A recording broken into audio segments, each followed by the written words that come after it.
Salve, tudo bem com vocês? E vamos para a última parte do assunto gripe espanhola, ligando com a Covid-19.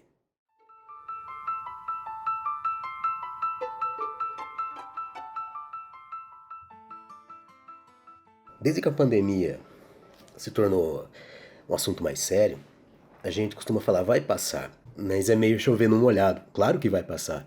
Você tem uma lição que as pandemias, como a espanhola nos ensinou, é que as pandemias passam. O problema é o rastro de destruição que elas podem deixar. Toda pandemia tem um pico, ou vários, porque se lembre que a espanhola teve 3 ondas. Depois dos picos ou do pico, ela, ou por ter sido combatida com eficácia, ou por ter afetado tantas vítimas que ela perde a própria eficácia, a pandemia vai embora. No caso da gripe espanhola, só para lembrar, a gente teve algumas lições que estão sendo usadas hoje. O confinamento pode funcionar, a distância social vale a pena, e lavar as mãos com aquele produto que já existia naquela época e que as nossas avós e bisavós faziam, o sabão, vale muito a pena. Então, se você estava desesperado com álcool e gel, como eu, saiba que o sabão pode ser bem mais interessante. Vai lá, compra, custa R$ 3 uma pedra de sabão, leva a pedra de sabão na bolsa. Quando passar a epidemia, se acostume a lavar a mão com sabão. Não tenha vergonha não. Quem quiser é rico e reia. Pois é, qual a eficácia do sabão, já que eu falei disso? O coronavírus tem uma camada externa, feita, entre outras coisas, de lipídios. Lipídios são gorduras. Essa camada gordurosa tem proteínas que permite ao coronavírus se ligar, interagir com a membrana da célula que ele vai infectar. Sem essa camada gordurosa, o coronavírus perde a sua eficácia. É uma abelha sem ferrão, como dizem alguns cientistas. O sabão faz o trabalho de destruir ou danificar essa camada gordurosa. O vírus não serve mais para nada. Pois é, falando em vírus, as bactérias têm uma missão, que é se alimentar, às vezes do seu corpo. Qual seria a missão dos vírus? Infectar uma célula. Uma bactéria é um ser vivo. Um vírus não está vivo nem morto. É um negócio que para entre os dois mundos. Ele necessita de um agente para se replicar. E no caso, o agente somos nós. O vírus age numa dinâmica passiva, digamos. Ele precisa de nós para se espalhar pelo mundo. Pois é, falando em espalhar, todo mundo já deve ter visto ou jogado aquele jogo Plague Inc. Lá é necessário que você infecte o planeta com uma bactéria, um vírus, riquete ou algum agente horroroso para ganhar o jogo. Tem sentido usar o Plague Inc.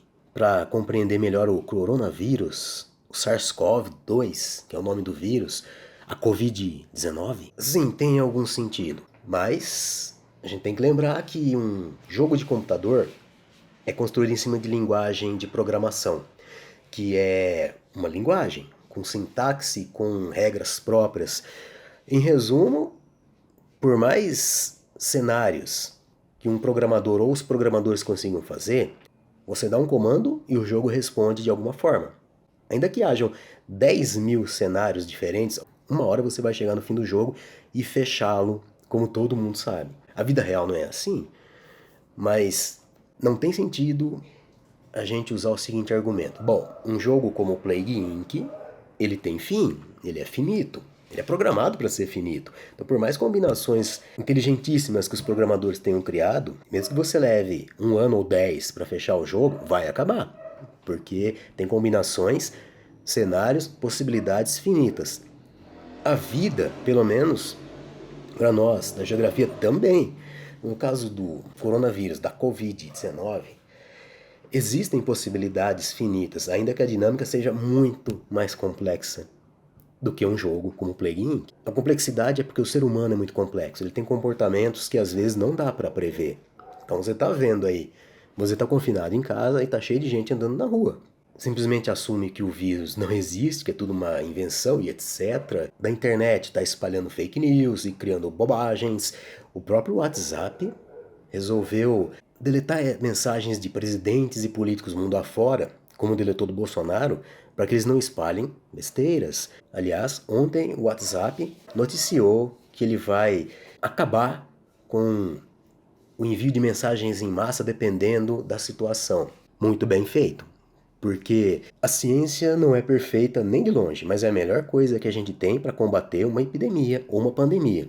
Confiar em mensagem de WhatsApp é um pouquinho perigoso. Pois é, mas aonde que a vida real pode ter cenários finitos se as possibilidades que os seres humanos inventam para conter uma pandemia pode ser, em teoria, infinita? Não são infinitas.